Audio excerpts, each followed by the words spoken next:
Une nouvelle fois, la couronne mondiale pourrait bien se jouer ici, au Grand Prix du Japon, sur la piste de Suzuka. Les pilotes numéro 2, Coulthard et Barrichello, seront là clairement pour épauler leur leader. Deuxième sur la grille, Mika Häkkinen espère s'imposer et retarder l'échéance jusqu'en Malaisie, alors que Michael Schumacher, auteur de la pole position, peut donc remporter ici son troisième titre. La tension est à son comble, les feux s'éteignent et les monoplaces s'élancent. Comme à son habitude, Schumacher change de ligne, s'occupe de son rival, mais Häkkinen anticipe, il ne dévie pas de sa trajectoire et prend la tête. Le Finlandais parviendra-t-il à remporter son troisième Grand Prix du Japon consécutif? Il mène devant Schumacher, Coulthard, Ralf Schumacher, Irvine et Barrichello.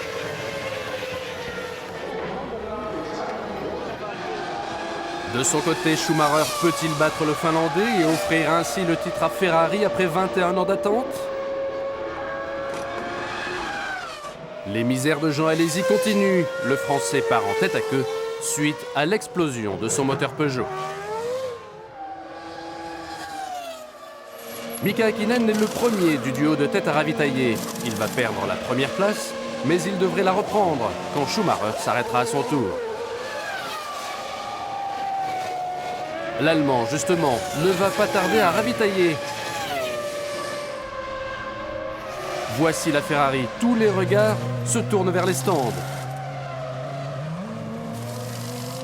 La bataille est rude et bien sûr, aucun des deux pilotes n'est décidé à céder. Déception chez Ferrari, McLaren a remporté cette première manche. Tout est à refaire pour les rouges. Du côté des flèches d'argent, l'essentiel est préservé. Il faut que Mika Häkkinen termine devant Schumacher pour conserver une chance au championnat. Quelques gouttes de pluie font alors leur apparition. Une piste glissante et tout à l'avantage de l'Allemand. Il dépasse ici Ricardo Zonta, décidément spectateur privilégié du duo de tête cette saison. Quand Häkkinen effectue son dernier arrêt, la piste n'est que partiellement mouillée. Ses mécaniciens ont donc préparé des pneus slick. Adrian Newey le sait parfaitement, la course et le championnat sont en train de se jouer. Häkkinen a donc perdu la tête de la course au profit de Schumacher et les retardataires, comme ici Pedro de la Rosa, ne lui facilitent pas la tâche. Le Finlandais perd un temps précieux. Schumacher, bien sûr, ne lève pas le pied pour autant et il profite des malheurs de son poursuivant. Sortie de piste pour Alexander Wurz, lourdement chargé en carburant, sa Benetton devient incontrôlable.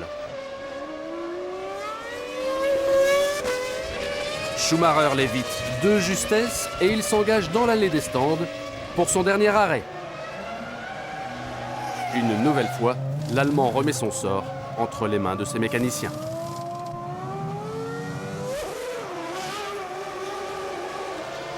Ron Dennis espère que la manœuvre de Ferrari n'a pas été assez rapide pour leur permettre de garder la tête, mais Schumacher conserve une ligne droite d'avance. Häkkinen doit désormais tout tenter s'il veut conserver ses chances.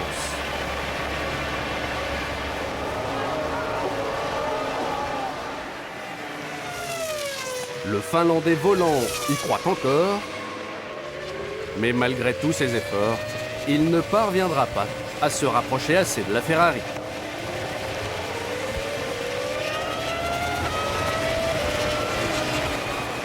Michael Schumacher remporte donc ce Grand Prix du Japon et le championnat du monde des pilotes 2000. Il est le premier champion Ferrari depuis Jody Scheckter en 1979. Schumacher court pour Ferrari depuis 1996 et la tension accumulée pendant toutes ces longues saisons se relâche après l'arrivée. You're great, Ross. You're great, Ross. All of you guys. Oh my God.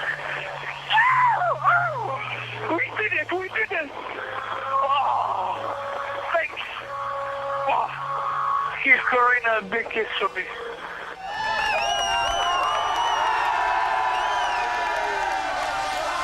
It's difficult to find proper words for such feeling. I mean, there was such an outbreak of emotion initially when I crossed the line. I mean, this conditions were difficult today.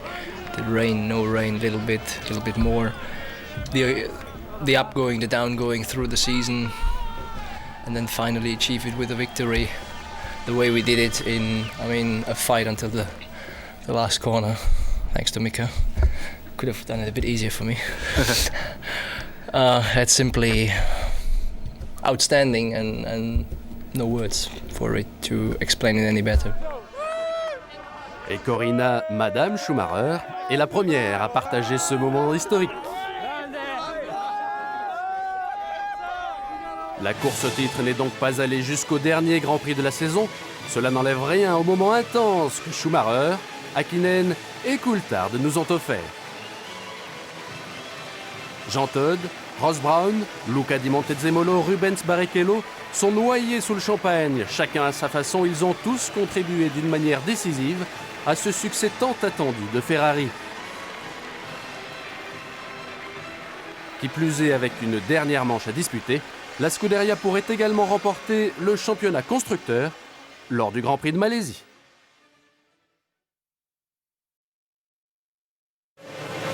L'action telle qu'elle se déroule sur la piste.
Le Grand Prix du Japon à bord des monoplaces.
Suzuka une nouvelle fois les mécaniciens décisifs dans les stands.